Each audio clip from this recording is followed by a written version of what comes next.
Hello everyone, how are you today? As for Mr. Ernest, I'm fine. Let me welcome you to this lesson again of Humanity and Social Studies, week number 5 and lesson number 2. So today we are starting a new topic known as international organizations. International organizations. So, as part of our objectives, by the end of this lesson, you should be able to know the meaning of the term organization. You should also be able to mention some of the international organizations. And also, at a later stage, you should be able to state the contributions of each organizations that we are going to discuss in the context of our lesson. Now, as we are starting today's lesson, let's define what is an organization. What do you think an organization is? What is an organization? Here with me, I have an explanation. An organization simply refers to the group of people with a detailed purpose and written rules. It refers to the group of people with a detailed purpose and written rules. So any group of people that has a well detailed purpose, a clear purpose of that grouping, and it also has a written rules or a written document that is comprised of the rules, then that's an organization. We are saying an organization is a group of people with a detailed purpose and written rules. Therefore, every organization must have a mission. So, any organization that is formed must have a vision and a mission to accomplish or to achieve. As such, each organization has rules and obligations. We're saying every organization has a mission and a goal to achieve.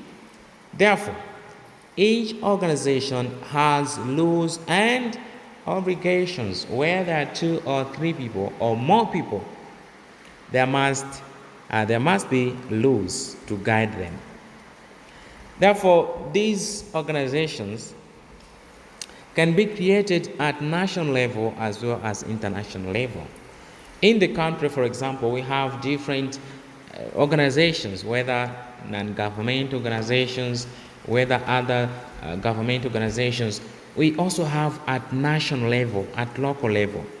And there are some organizations that are created at international level.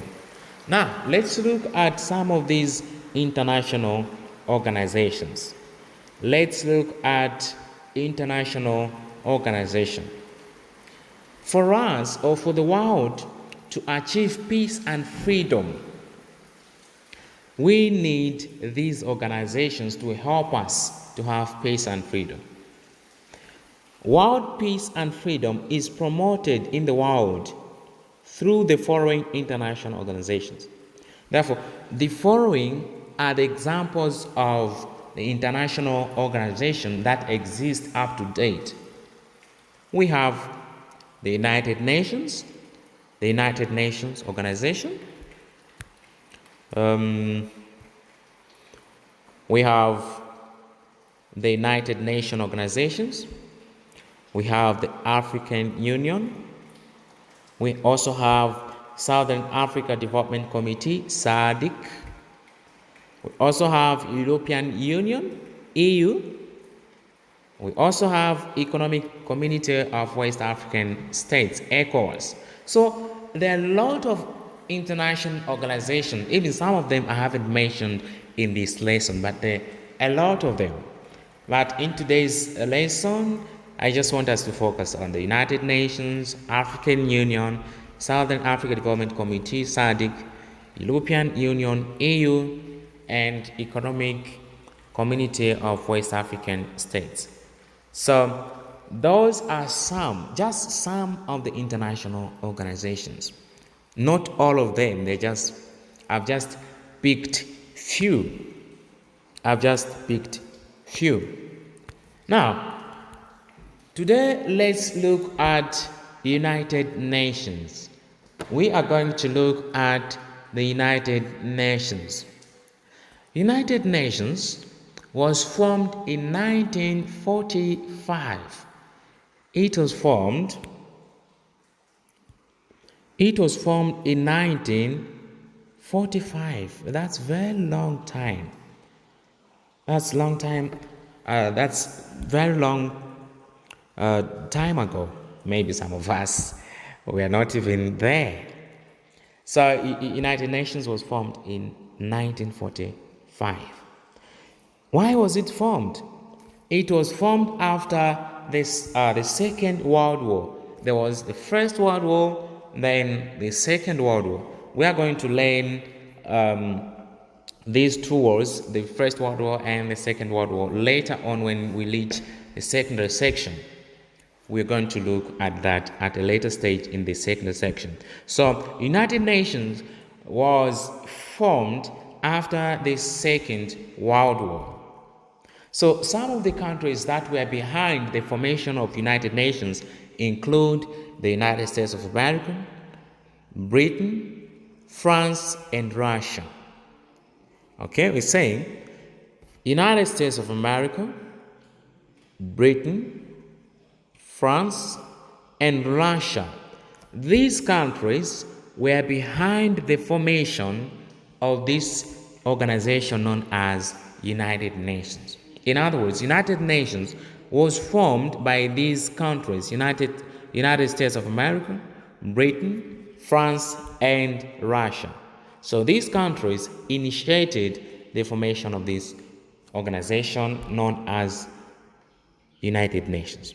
So the headquarters of United Nations is in New York, United States of America. United States of America.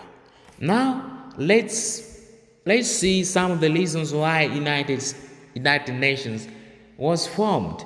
Why is it that United States of America, Britain, France, and Russia, why did this country formulate United Nations? So the following are the aims of United Nations. The following are the aims of United Nations. Firstly, to promote international peace and security through peaceful resolution. Conflict resolution. Secondly, United Nations was formed to promote respect for human rights and freedoms. Remember, previously we looked at human rights. So now when you talk about human rights, I think you know what we mean. So, United Nations was formed to promote the respect for human rights and freedoms all over the world, not just in Malawi, not just in Russia, not just in Britain, not just in France, not just in the United States of America, but all over the world. So United Nations was formed to promote the respect for human rights and freedoms. The other aim of United Nations is to provide support to the needy. Do you know the needy? Who is the needy? A needy is a person who needs support and care. I think we also looked at social responsibility as a topic. So I hope you know what the word needy means. So another aim of United Nations is that it has to provide support to the needy throughout the world. So it has to provide basic needs to the needy and all sorts of forms, all sorts of help or assistance to the needy throughout the world. Finally, United Nations was also formed to promote good relations among countries. Maybe when there is conflict between or among countries, United Nations intervenes to promote good relations so that countries should be in good terms with each other, so that there shouldn't be war, and other enmity. So those are some of the aims of the United Nations. Let's continue by looking at the organs of the United Nations. The organs of the United Nations. So the first organ of United Nations is the General Assembly. General Assembly. General Assembly, this is an organ of United Nations, and the function of the General Assembly is to hold regular meetings. Regular meetings. So in these meetings, they always meet or they regularly meet to discuss and make recommendations on issues affecting member states. Member states, we mean the countries that are under United Nations. Okay? Countries that are under United Nations or countries that joined the United Nations. So the General Assembly decides when they can hold meetings to discuss and make recommendations on issues affecting countries which are under the United Nations. Another organ of the United Nations is the Security Council. Security Council. The Security Council, this is another organ of United Nations which settles disputes or conflicts. After settling the disputes among countries or between countries, then it takes military action. It takes military action against the aggressive country. Okay, if maybe country A, country A, just an example, country A is fighting country B. So this country is fighting this country B. Now, the United Nations through the Security Council intervenes and makes peace with these two countries. If it happens that this country A is still fighting country B, then the United Nations through the Security Council takes a military action to fight against the aggressive country, in this case country A. I hope you have understood.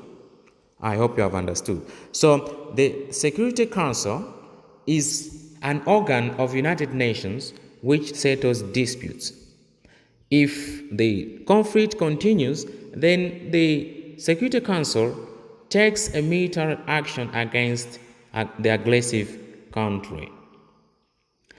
Let's proceed by looking at another organ of the United Nations, and this is the International Court of Justice. International Court of Justice. This court is based in Hague, Netherlands. Up to now, it's still there. International Court of Justice. So it's based in Hague, Netherlands. So the function of this organ of United Nations, the International Court of Justice, the function, it deals with international disputes that are brought before it. For example, if Malawi maybe has a certain issue with another country, and maybe we want to seek justice, we can take the matter to the International Court of Justice. We can take the matter to the International Court of Justice so that the court can look into the matter. The other name of the International Court of Justice is the World Court. It is also called the World Court. So the International Court of Justice is also known as the World Court. Finally,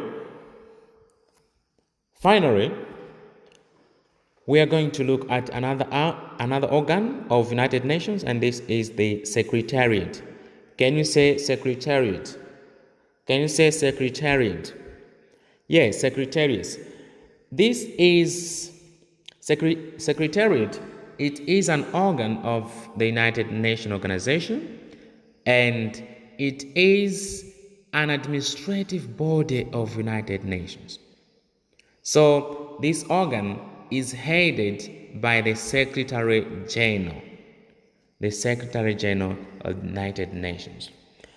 And up to now, the Secretariat of United Nations is based in New York, United States of America. United States of America. That marks the end of today's lesson of Humanity and Social Studies. Thank you for your attention, and remember, wash your hands frequently and please observe social distance as we are fighting against the pandemic COVID-19. Stay safe until we meet again next time. Bye-bye.